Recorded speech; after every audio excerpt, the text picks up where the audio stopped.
The northern Rocky Mountain wolf is a possible subspecies of gray wolf native to the northern Rocky Mountains and the high adjoining plains, from northwestern Wyoming northward through western Montana and eastern Idaho at least to Lethbridge in southern Alberta. It is a light-colored, medium to large-sized subspecies with a narrow, flattened frontal bone. The subspecies was initially listed as endangered on March 9, 1978, but had the classification removed in the year 2000 due to the effects of the Northern Rocky Mountain Wolf Recovery Plan. On August 6, 2010, the Northern Rocky Mountain Wolf was ordered to be returned under Endangered Species Act protections by U.S. District Judge Donald Malloy in a decision overturning a previous ruling by the U.S.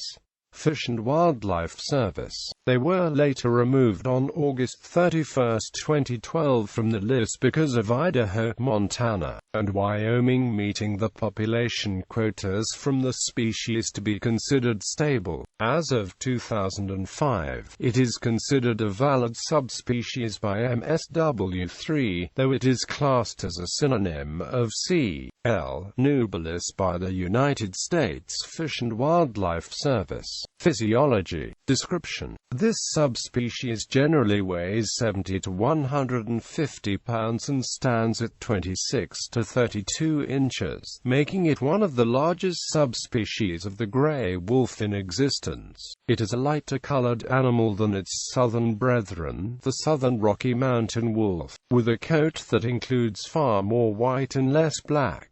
In general, the subspecies favors lighter colors, with black mixing in among them. Dietary habits. The northern Rocky Mountain wolf preys primarily on the American bison, Rocky Mountain elk, the Rocky Mountain mule deer, and the North American beaver, though it is an opportunistic animal and will prey upon other species if the chance arises. But, for the most part, small prey animals do not make up a large part of its diet. When an individual or a pack is able to take down numerous prey, the amount a northern Rocky Mountain wolf eats daily will generally make up about 10 to 21% of its body mass, though there have been recorded instances of an individual eating up to 37% of its body mass. However, when prey is not as plentiful, northern Rocky Mountain wolves are able to survive for considerably long periods of time while eating only small amounts. Cannibalism. In times of severe food shortage, occurs, as a pack will kill and eat an injured or weak member of the group. History. Early recorded history of the northern Rocky Mountain wolf found it roaming primarily in the forests that would later become known as Yellowstone National Park. They resided nearby Native Americans of the Tukudika tribe, who considered the wolf to be a sacred animal. As the American population began spreading west in the late 19th century, ranchers, farmers, and cattle drivers began to settle in the area. In due time, the northern Rocky Mountain wolf began preying on the livestock brought by the settlers. A practice of eradication was enacted in 1915 through the use of guns, traps, and poison. This policy was made even more all-encompassing by the creation of the National Park Service in 1916, which regulated control over the land in Yellowstone and authorized through the National Park Service Organic Act the destruction of such animals and such plant life that may be detrimental. By 1924, the last known wolves in the bounds of Yellowstone were killed, though small numbers of the northern Rocky Mountain wolf survived in outlying areas. Northern Rocky Mountain Wolf Recovery Plan. The Northern Rocky Mountain Wolf Recovery Plan was first approved in 1980, though it was then revised later on in 1987. The plan required a certain population of northern Rocky Mountain wolves to reside in the area inside and around Yellowstone, which included at least 10 breeding pairs, and for the population to remain stable for at least 3 consecutive years. However, the northern Rocky Mountain wolf was not, at the time of the initial drafting, recognized as a legitimate subspecies.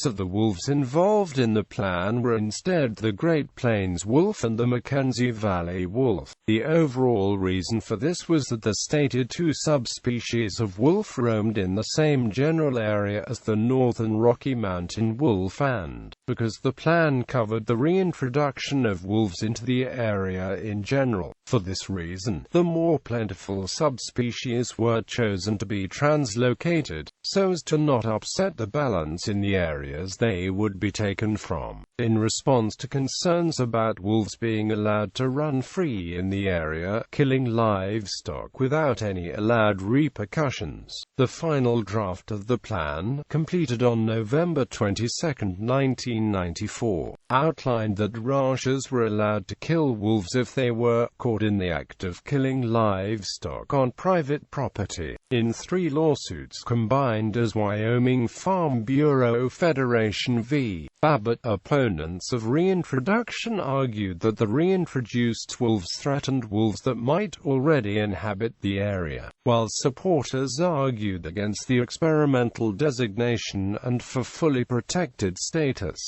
District Court Judge William F. Downs ruled that the reintroduction violated Section 10 of the Endangered Species Act. However, this ruling was overturned by the 10th Circuit Court of Appeals.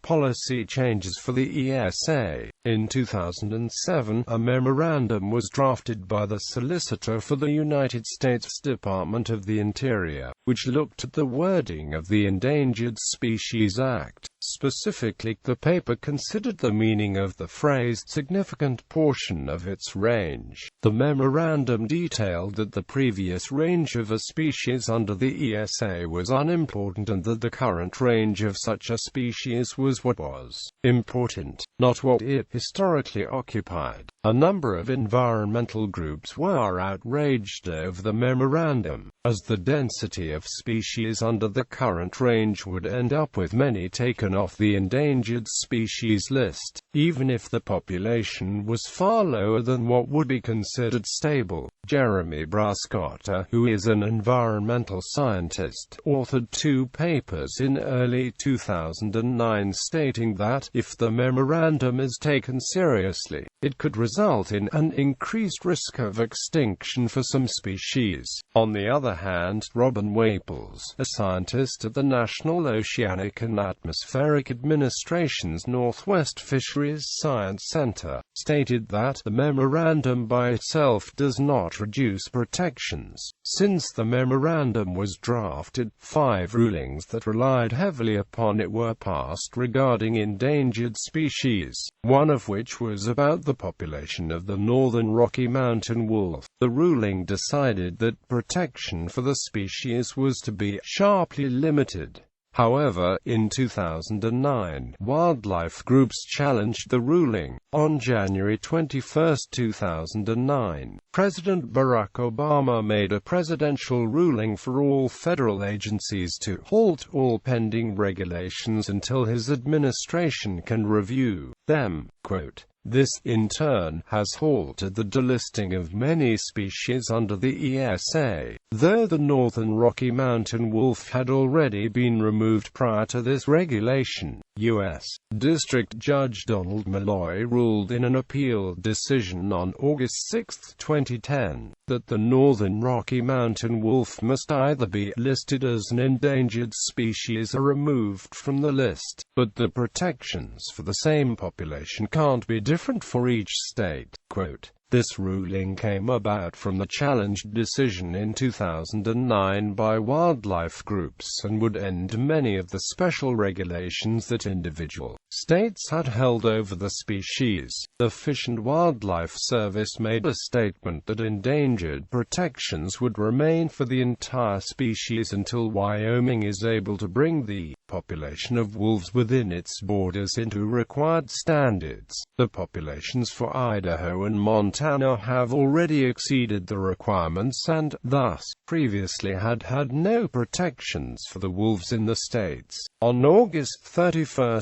2012, the U.S. Fish and Wildlife Service announced that it would be removing endangered species protections from the northern Rocky Mountain wolf, as Wyoming has achieved the necessary populations to qualify with 328 wolves. Fish and Wildlife Service Director Dan Ash called the renewal of the wolf subspecies to be a major success story. Wyoming has also instituted its own dual status system that would protect the wolves inside Yellowstone Park, but allow any wolves who leave the area to be shot on sight.